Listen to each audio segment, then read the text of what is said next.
I mean, the powers that we have as humans, let alone as like a group of people with a deep-rooted culture, sometimes we sell ourselves short or become mentally complacent. If we make that jump, we become unstoppable.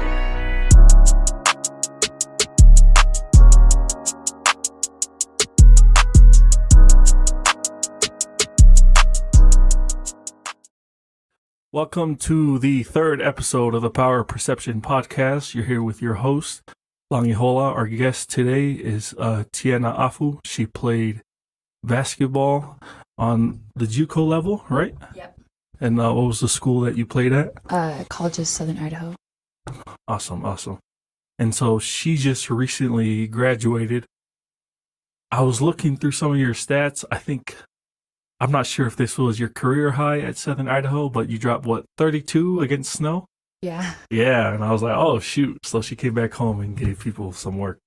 So my first thing is, I always do this with all my guests, especially those who are athletes. When was the first time you got like, in terms of, this collegiate level is very different from when I was playing? In terms of matchup, like, who was the person? I think the first time for me that I got or that I realized that I was no longer playing with girls anymore was actually probably during my visit to the Juco that I attended, CSI. I was just scrimmaging with the team and I was doing pretty well. We were going up and down and, every time I would do something, every time I would make a shot or get a good rebound, the coaches would say something to me, like compliment me. But I remember one specific time right after the head coach complimented me. I was going up for a rebound and this Samoan girl from California named Lexi, she went up, got the rebound, and as she came down, she elbowed me right on my eye. And she looked right at me. And I was like, okay, that's how we're going to play. That's how we play over here.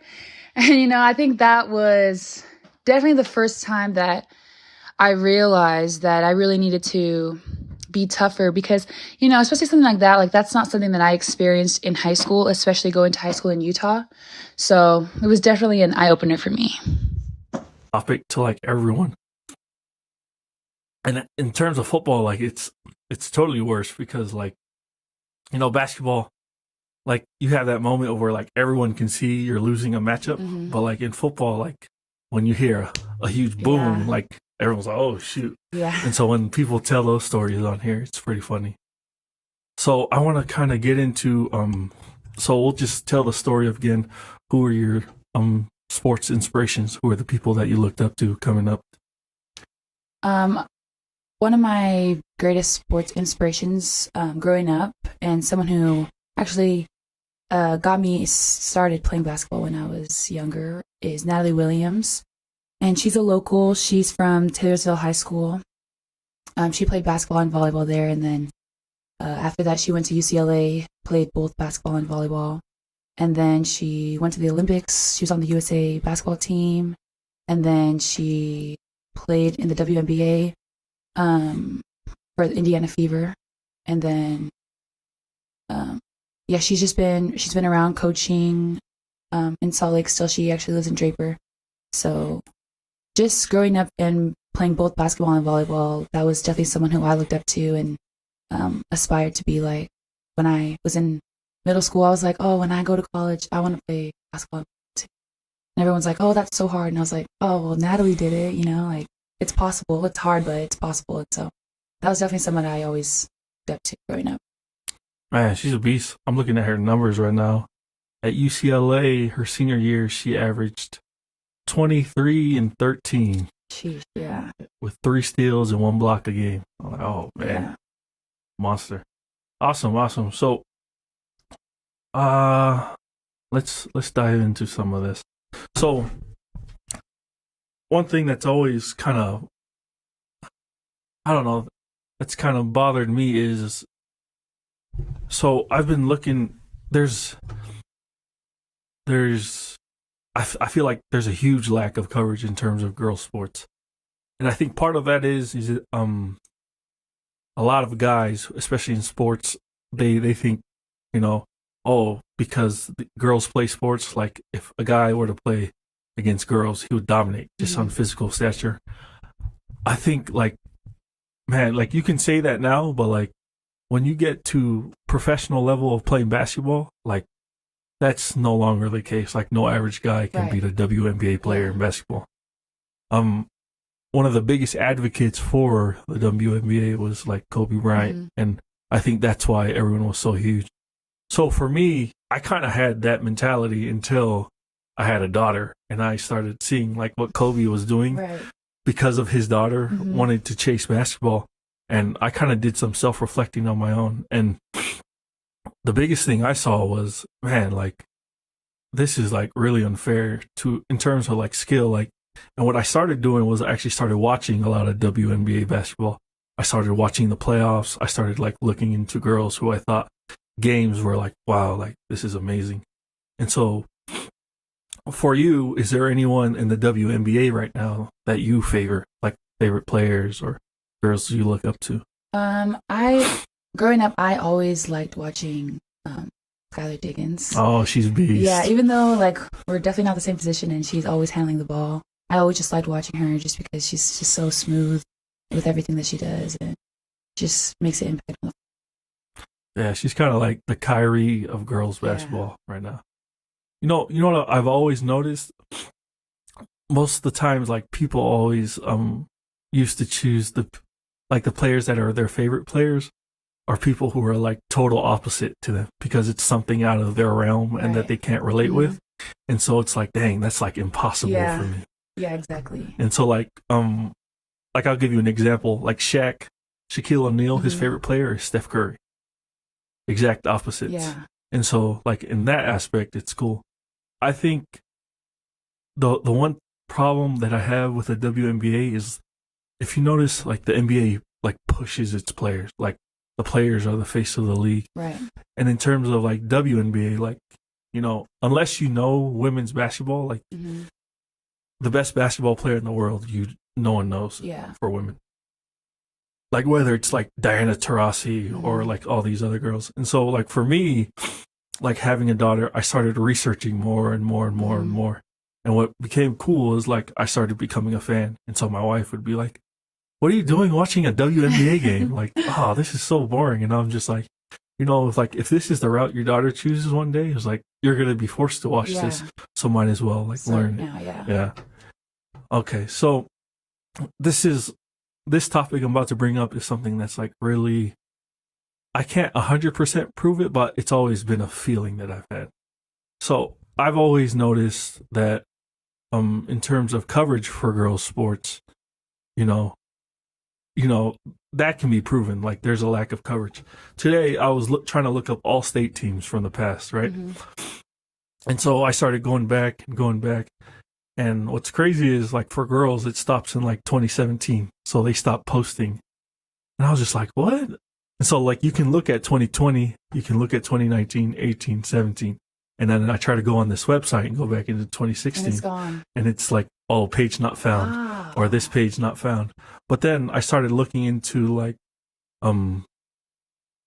football and volleyball and all these other sports, and like they go back for years. And I was like, wow, that's crazy. It is weird. Yeah, that's messed up because I was all state 2016. That's messed up. Oh, that's not there anymore. That's funny. Yeah, so I was just like, why is it like that? I don't know. What's your thoughts on the lack of coverage on girls sports? I think it's definitely unfair. From my experience in high school and in Juco and at my university, it's definitely unfair. Like in high school, boys' games were always full. Girls' games were mostly just the parents. Juco, definitely, my Juco wasn't as bad as my university. I went to Cal Baptist University, and there's no football team there, so it's just like a basketball school. So, but by basketball school, I mean it's just like a boys' basketball school. Like our girls' team was really good, but we didn't get any, like we didn't get as much, like you said, as much coverage as the boys' teams. Like for the boys' games, they would send out mass emails to the students saying, "Oh, come to the game tonight." They would offer like prizes. They would have cool halftime shows, just like incentives to try to get the student body out, like shirts for everyone, like stuff like that. But for girls' games, there would be like maybe like a little sign by the calf that says, oh, game day today, girls basketball versus whoever. And so that definitely always bothered me. We even reached out to like administration, like trying to like say like, can you guys send stuff out for our games? Like nobody comes to our games except for like a few friends and like parents, whatever, boosters, whatever. But like nothing, it was nothing compared to the guys' games. Like everyone knew when the guys' games were. It was no question if you were going. It was just like, what time are you going to be there so we can go together? Whereas girls' games, it was like, oh, when's your guys' next game? And we're like, oh, it was last night, or oh, it's tonight. Like, and nobody knew about it. So that kind of sucked. But I mean, I feel like it's like that in a lot of places. So man, that'd be the worst. Like you could kill, like you could drop like 2020. Like, man, it sucks. No one was here to see it though. You know what I mean? Yeah. So, man, you know what's crazy to me is though that all like people who are great like basketball minds love women's basketball. Mm-hmm. Like I've seen so many pictures of NBA stars showing up to women's games, and in terms of like them supporting, I think that's awesome. But I feel like if you're not getting the coverage you want, I would push athletes, especially with the new bill that's about to pass, where like players can get paid for their own likeness. Like you have the power to, you know, go out and pretty much put yourself on social media, you know, push yourselves. If there's anything I've learned from all of this is there's so I was watching a podcast, the No Chill podcast by Gilbert Arenas, and he talked about women's basketball. And then these are things he said about girls. Naturally, women are better shooters. It's like women are better shooters. And in terms of their game compared to ours, like skill is crazy. Like skill is so much more up there.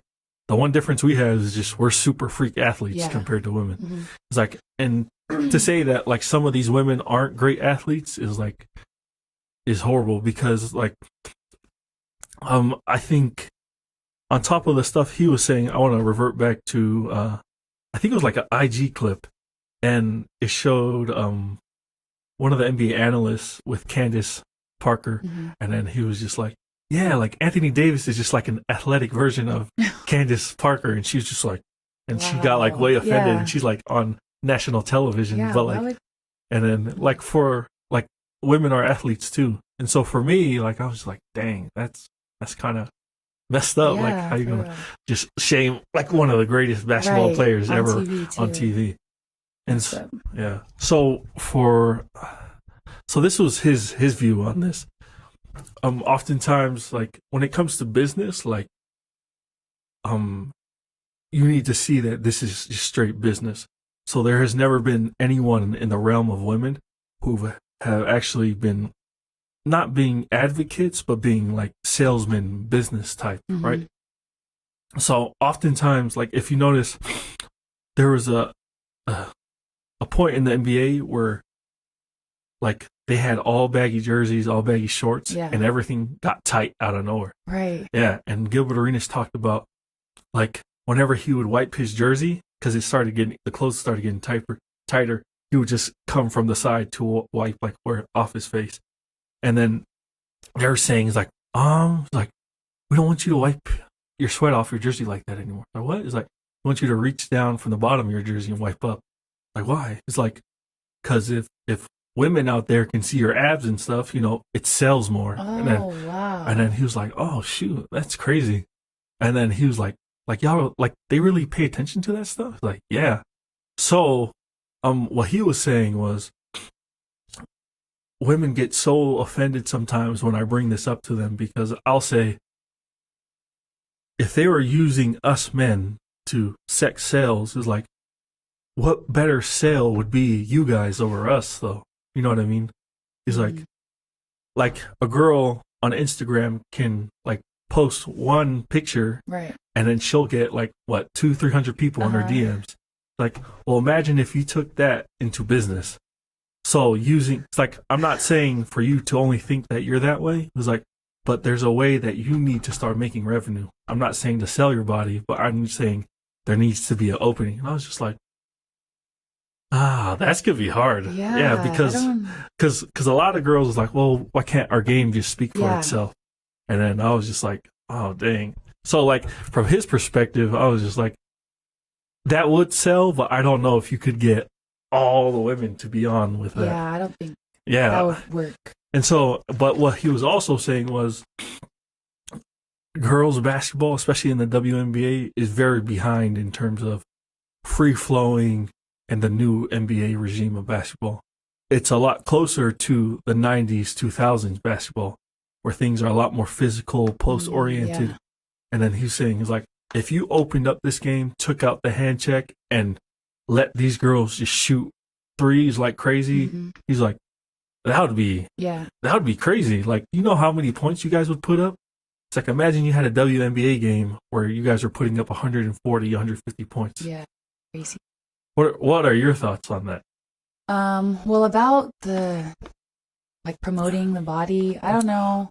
I don't like, yeah, like you said, like I don't think a lot of people would be on board with that, especially because like the times that we're in right now, where men are already viewing women in that way, and like to transfer that to basketball, like I don't think that people would want those two to be mixed. Yeah, like I feel like that just wouldn't be a good idea, and it's just like already like women, as women, we feel like that's what like people are already sexualizing us enough. So to have that also part of our game, I don't think that would work at all. Yeah, I agree on that point. I was just wanting to play devil's advocate, I guess. Yeah, but I mean, also like if you think about like the WNBA, like a lot of the women that are in there are moms. Yeah, like moms are not going to want to show their bodies off to like, you know, and that's not the example that they want to set for their daughters. So, yeah, I don't think that would work. I think one thing that's crazy is though, like, I feel like the NBA sponsorships is just crazy. I don't understand how that doesn't translate into women's basketball though. What do you mean? Like, for like the basketball, like they have Spalding, they have Wilson, they have everybody lining up. For their jerseys, like they had Nike this year, and then years previous, like the NBA had its own, and then you know what I mean. And so in terms of sponsor, and then like in terms of like their water bottles and this and that, they have Gatorade lined up for this many years. And then if you look through like all of their sponsorships, I'm just like, there's like a lot of like lack of marketing in terms of like promoting women's sports, I guess.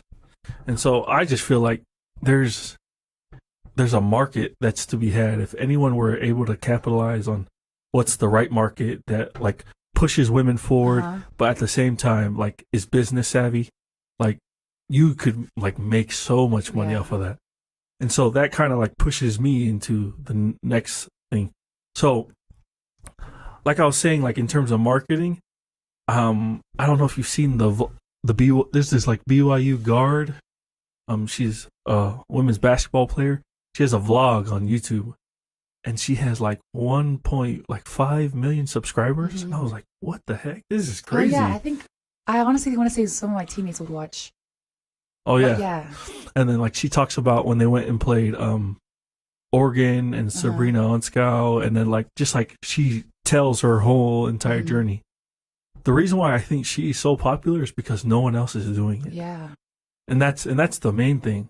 And so there's not enough, like there's women who tell the story, but I think until like you guys collectively tell your story is when like it'll actually become an issue. Yeah. Because I think oftentimes like the best players all just leave and go to Europe and get paid. Right. And then they come back and play for a few years and then they leave again and they come back. And so collectively I think that's crazy. To some of those questions that I asked.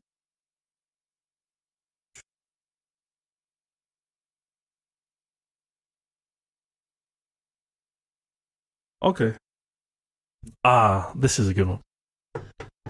In terms of like the Polynesian culture, you know, there's like a lot of family like roles that you're supposed to play, right? So girls are supposed to be very respectful, mild mannered. You're more seen as the caretaker and the seer over the house and this and that. And then when you get on to the basketball court, that mentality has to change, right? Right. Because now you become a killer, like protector of the paint, like all of that stuff. But oftentimes, like if you were to like mouth off to a ref or like talk back to someone, like everyone would look at you sideways, like, "Who the hell are you to be doing that?" You know what I mean? Yeah. It's like, so what are your thoughts on stuff like that? Because if a guy were to do that, everyone would just be like, it's just normal. Yeah. Right. Honestly, like for me personally, I don't feel like I really had an issue with like being respectful off the court and on the court. I feel like I feel like for like a lot of Polynesians, that's just how we're raised, like respect is like the number one thing. So I mean, there were definitely times where like I would get upset with the ref or maybe my coach or something, but I would never say anything like disrespectful. Like maybe I would think something, but I would never like openly like say something super disrespectful to a ref. Like not only because like I know my parents are in the stands, but just because I was raised to like, not I was raised to know better than that. So for me personally, I don't think it was a huge issue, but I can definitely see how for others it could be. Oh, okay. So I'll bring up, do you remember back, when was it? I think it was like 2 years ago. Serena Williams was playing and her and the ref got into it.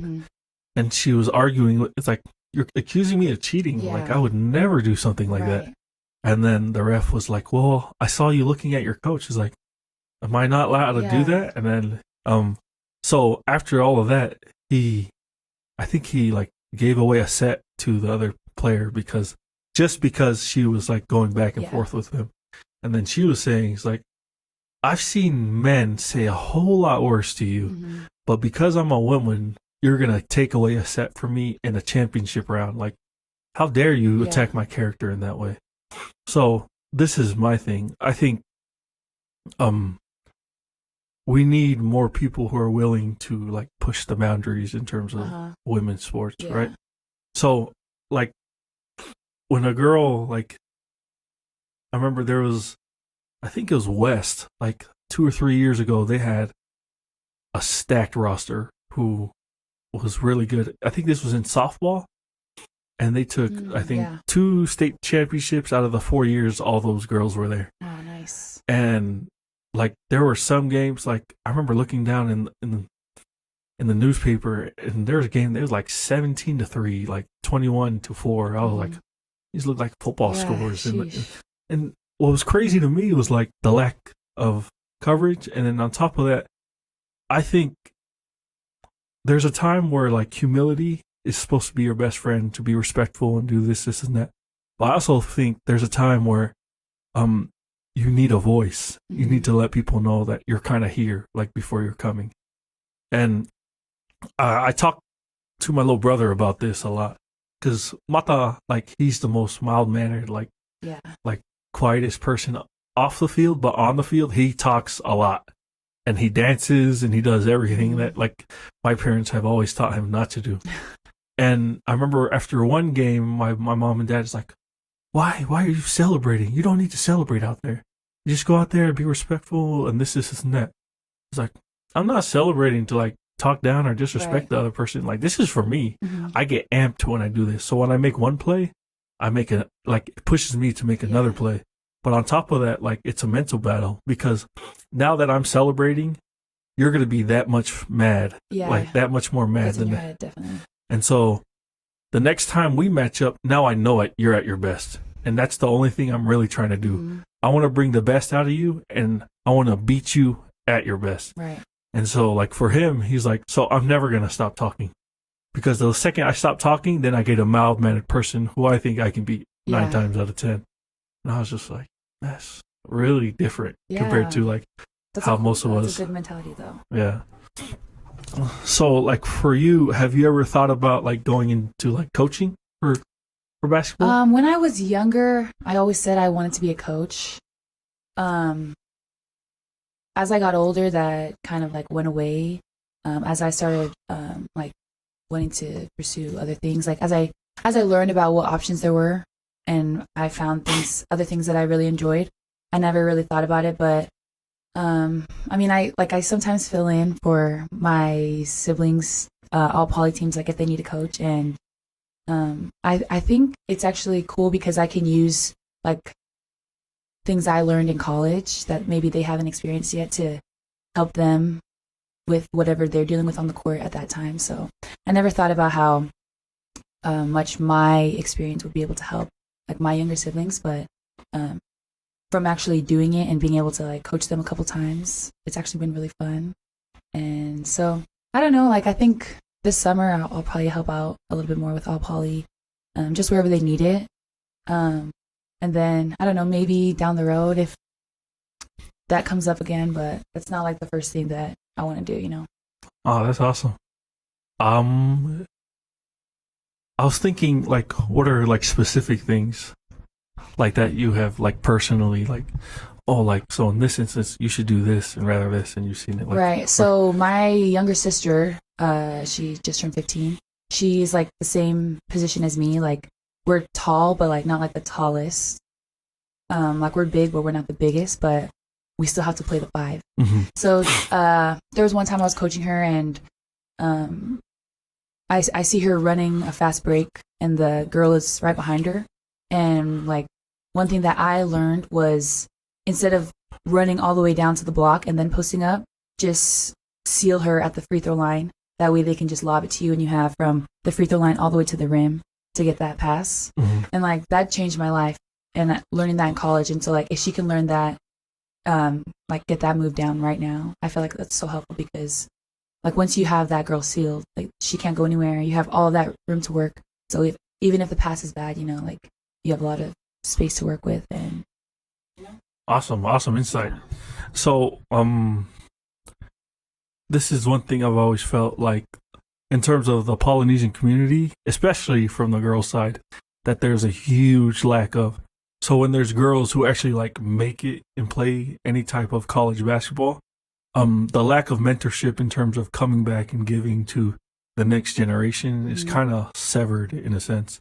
I feel like oftentimes, like when a girl's going, like especially for Polynesian girls, when they go and make it, like you've been driven so long playing basketball or playing volleyball or doing whatever sport for so long, it's kind of like, I'm kind of tired of this. Like waking up at 5 a.m., going to workouts, training, go to school, practice, and now film sessions, meetings, and this and that. I feel like the mental grind, there was something that you learned there, but at the same time, like you said, like that was a huge lesson for you. You probably averaged like 6-8 more points just because you did that one simple thing every single game. And we're already behind the ball as it is in terms of like where we stand in like the economy, where we stand like in terms of like Polynesian business and this and that. Like just the way I see things, like we can't really afford to like keep letting our kids like being lost out there. Yeah. You know what I mean? Like I have a cousin right now who's getting ready to like try out for BYU. He's gonna like go walk on. And like he always asks me in terms of basketball, like, hey, so what do you think about this? And then I always tell him like, stop working on moves that you know you don't do ever.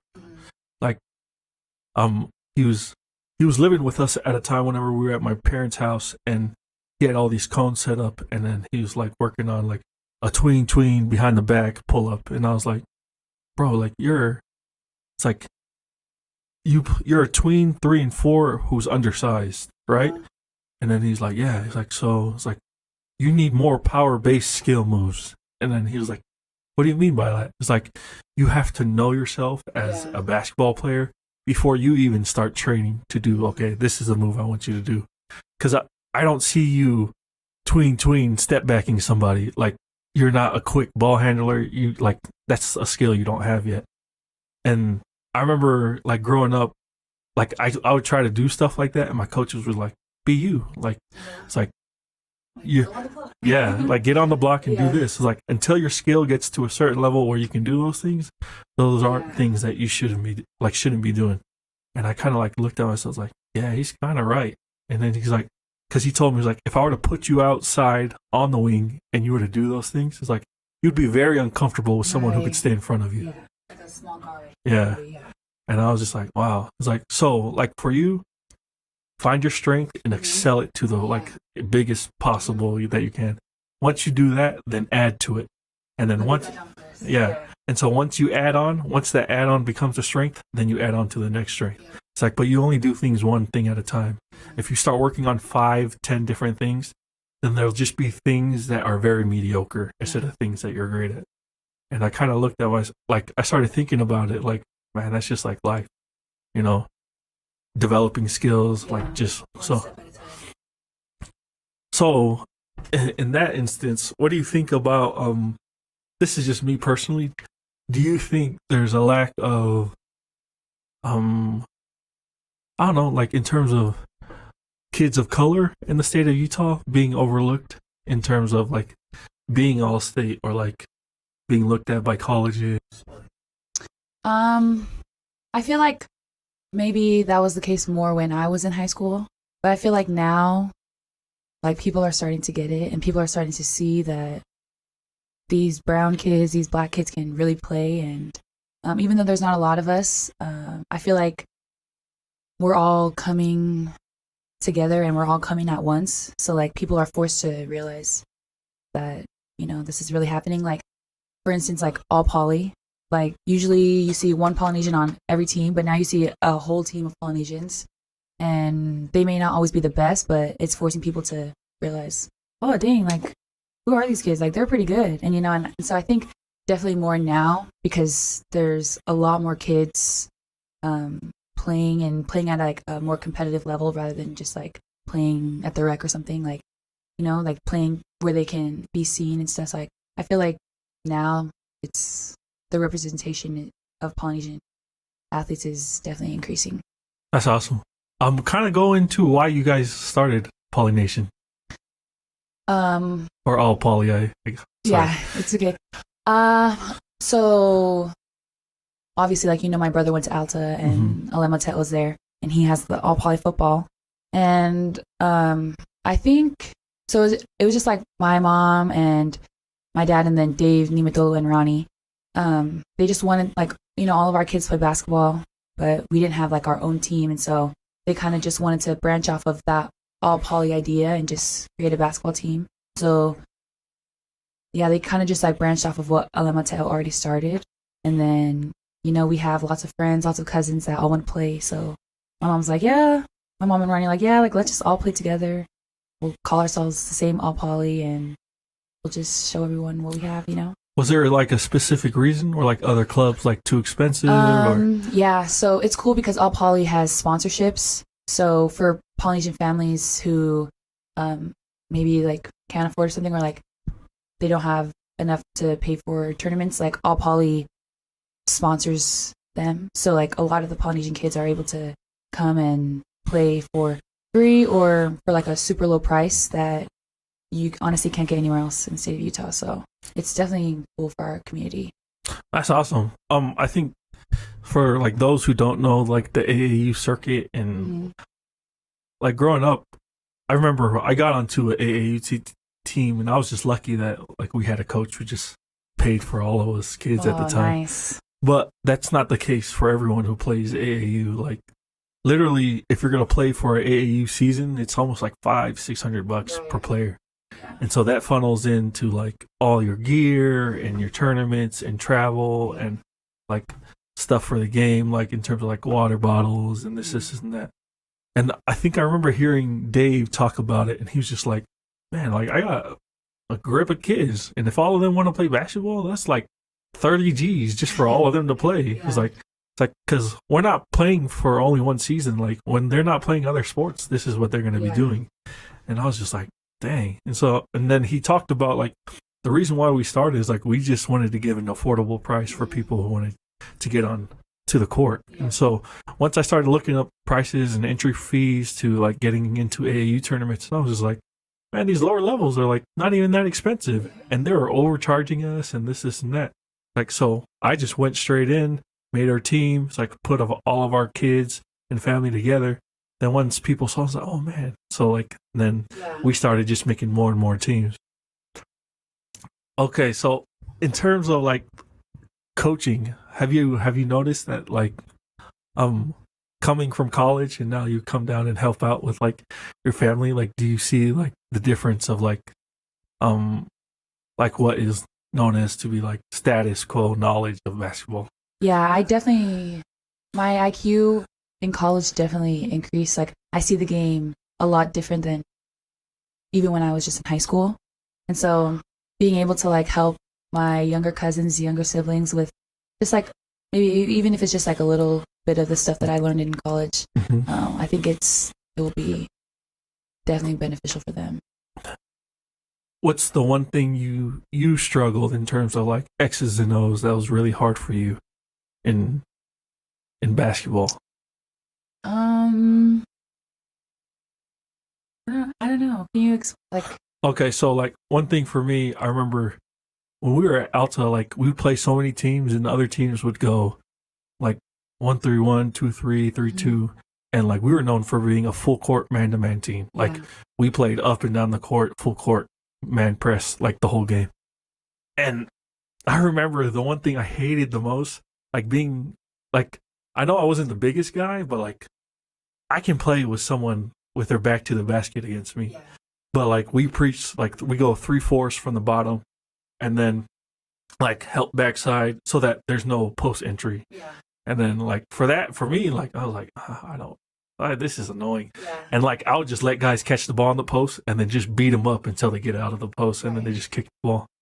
So like in terms of like X's and O's, like was there anything you felt like you ever struggled with? Yeah. So like I said, in college, like I had to be a post, especially this last season, like our starting five and then our backup five, both amazing players. They both had season-ending injuries in preseason. Wow. So then I was the five at a D1 level, and I'm not even 6 foot. So like that was a challenge in itself, but something that I never did growing up that I had to do because of my size was front the post, which I hated because if the backside wasn't there, which was hard because at the D1 level, like everyone's good. So the guard that's on the opposite wing, she's a shooter.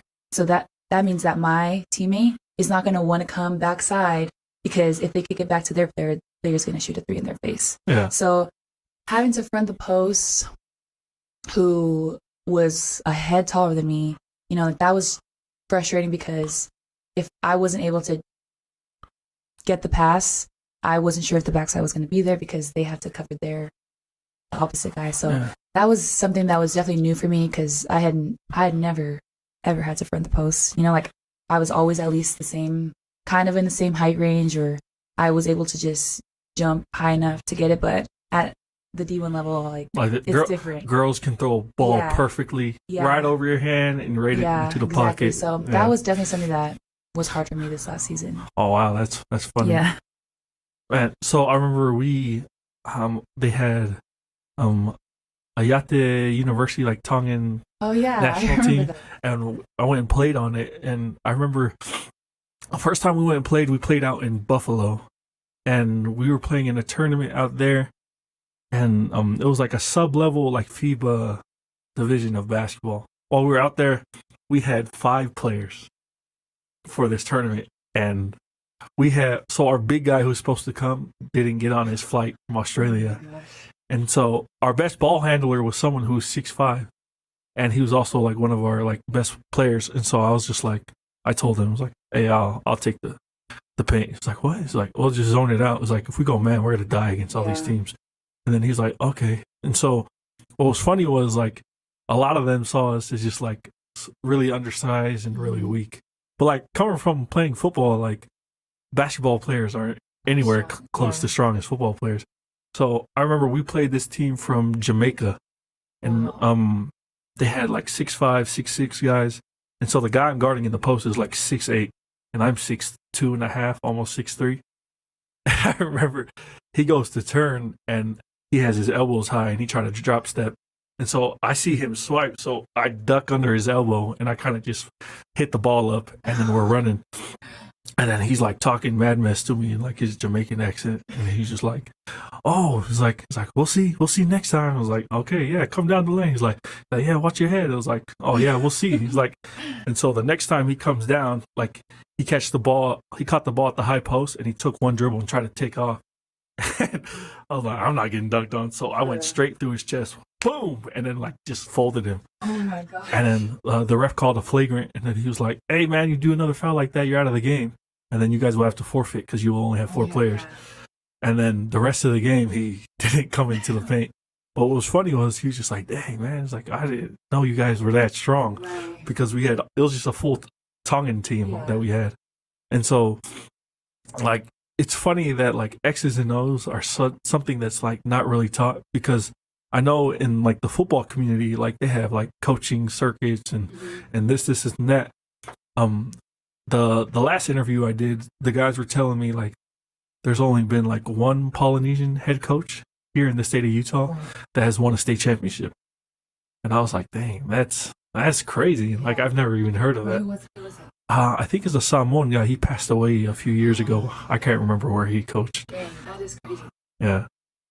But yeah, so that's something that I've always thought. Let's see. Oh, so for girls, basketball, what would be your advice for like girls like coming up today playing basketball? Like in terms of skill work, like mindset, all of that. I think for the mindset, some advice that was given to me from my dad growing up was like, every time I'm not working, there's someone else that's working harder, or someone else that's putting up more, doing more than me. And just always hearing that from my dad, like anytime I was tired or too lazy to like go put up shots or something, and he would always say that to me. Every time I would hear that, it kind of just gave me that just extra bit of motivation to like outwork my opponents. To the younger generation coming up, I would say the same, like, just don't stop working. Like, you're never going to regret working too hard. Like, looking back, I definitely regret not putting up enough shots, not doing those extra dribbling drills that take 10 extra minutes after my workout, you know? But you're never going to regret doing all that extra stuff. And it's definitely going to pay off, and you'll be so happy that you did it. So that's definitely the main piece of advice I would give. Another one would just be to be confident in yourself, believe in yourself. I think that if I could tell my younger self something that I would tell, that's what I would say. Just because I feel like just having that high confidence level, even if you have to fake it, you know, I feel like that really translates to the court. And just like having that belief in yourself that you can do it, even if others don't, like that really helps your game so much. Yeah, that's what I would say.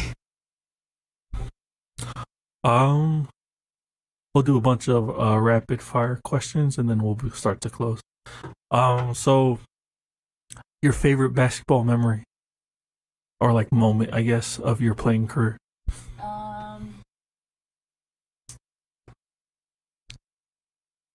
I had a lot in college. Of course, it was so much fun, but just thinking about the high school level, probably my freshman year, we actually won state at Riverton. And just being like new to the high school scene and like my first year playing in high school and being able to win, that was really exciting, crazy. So that was cool. And just being like one of the youngest on the team, but like actually being able to contribute, that was pretty big for me. Awesome. Let's see. Your best game that you've personally played ever? Probably the one that you mentioned against Snow. I don't know how I had 32 points. Like, it was crazy. Like, everything I threw up was just going in. Like, I had one shot that I was just running down the court, fast break, and there was like this really tall girl in front of me, and I just threw it up and it banked it. And everyone was like, what the heck? I was like, I don't know, but that was probably just my most fun game, just because I was I wasn't thinking. I was kind of just playing, you know? And so and it ended up being one of my best games just because I was having so much fun, so.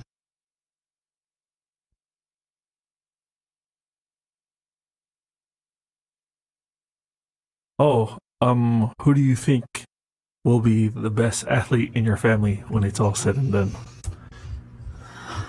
I think Tella, my 12-year-old brother. Yeah? Yeah. He's, honestly, right now, he's like kind of smaller than everyone else, but he's really smart and he's quick and he's just really talented. I think he'll be really good. Okay. And then the last question before we close is, how has your transition been from not playing basketball anymore?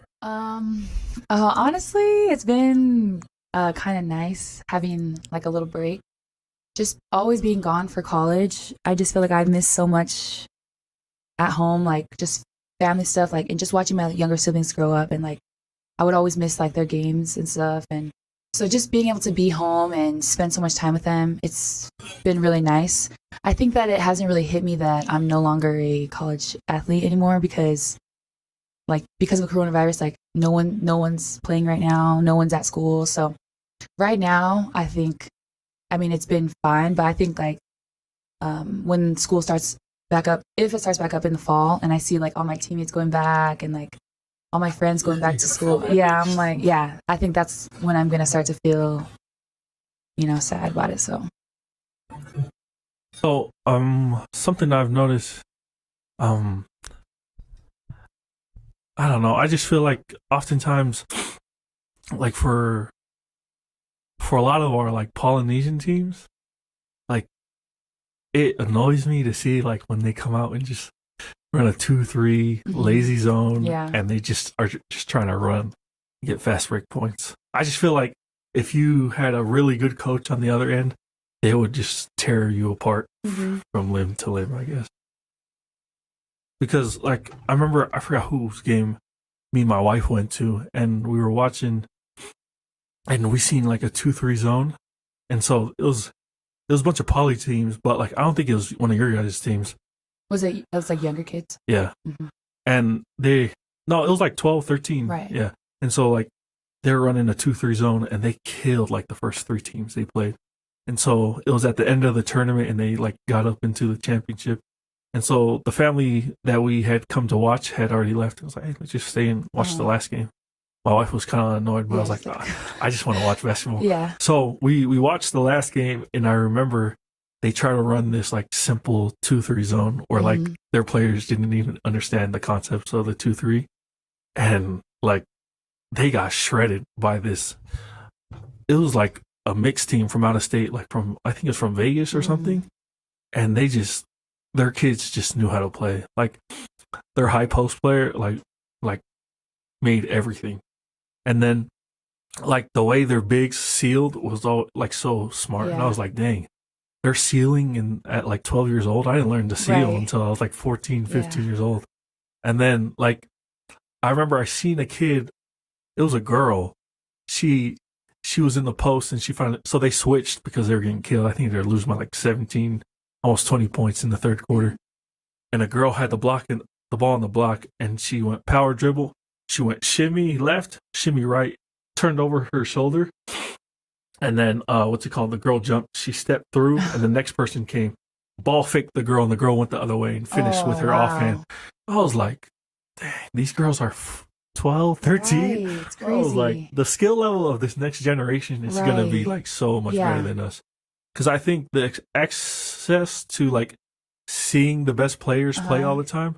Because I remember when I was younger, like we only watched like the local team. Yeah. And then as I got older, like if you get cable or whatever, like you can watch all the.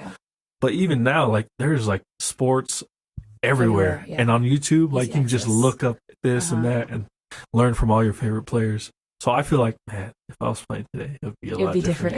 Yeah, for real. So that's awesome. So, in closing, what do you think would be something you would want to get into aside from coaching? I'm always thinking that more than an athlete is awesome for kids. Yeah, I got my degree in sociology.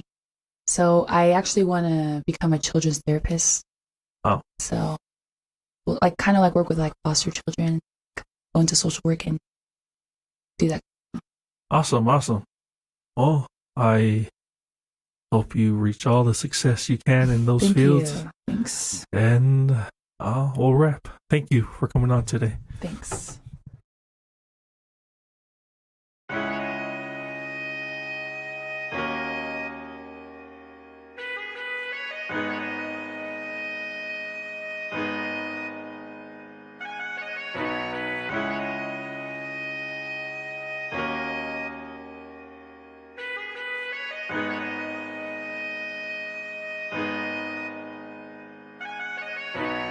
For my whole life, I swear they try to put me in a box. I'm busting out, I'm breaking every little single lock. The power of my mind is endless if I cater to it. And all my people looking at me like I knew you'd do it. I'm yelling back, perception of the mind is everything. Now take your time and just plan out for all the time between. Look into the mirror, hanging on my wall. Really ain't no stress and ain't no pressure, I'm just trying to ball. For my whole life, I swear they try to put me in a box. I'm busting out, I'm breaking every little single lock. The power of my mind is endless if I cater to it. And all my people looking at me like I knew you'd do it. I'm yelling back, perception of the mind is everything. Now take your time and just plan out for all the time between. Look into the mirror, hanging on my wall. Really ain't no stress and ain't no pressure, I'm just trying to ball. I mean, the powers that we have as humans, let alone as like a group of people with a deep-rooted culture. Sometimes we sell ourselves short or become mentally complacent. If we make that jump, we become unstoppable.